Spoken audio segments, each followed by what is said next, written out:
Everyone, सो आज हम बात करेंगे ग्रॉस टोटल इनकम और टोटल इनकम के बारे में। सो पहला पॉइंट है ग्रॉस टोटल इनकम में aggregate of various heads of income is called gross total income. मतलब जो भी इनकम के अंदर आते हैं, जितने भी इनकम के जो टाइप्स है, salaries, house property, business and profession, capital gains, income from other source, इन सबको मिला के होता है ग्रॉस टोटल इनकम। देन दूसरी तरफ हम अगर बात करें टोटल इनकम की, after deduction under section 80C to 80U the balance is called total income.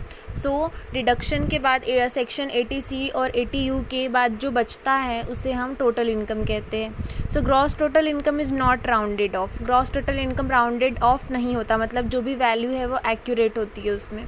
Total income is rounded off, मतलब टोटल इनकम में वैल्यूज़ राउंडेड ऑफ होती है। Tax is not levied on GTI, मतलब gross total income पे tax charge नहीं होता। Tax is levied on total income, मतलब tax charge होता है टोटल इनकम में।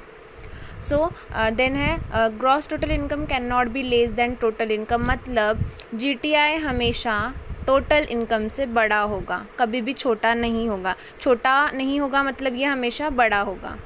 दूसरी तरफ बात करें टोटल इनकम की, तो total income can be equal to GTI और लेस देन GTI, मतलब टोटल इनकम या तो उसके बराबर होगा या फिर उससे कम होगा, मतलब वो ज़्यादा नहीं होगा GTI से।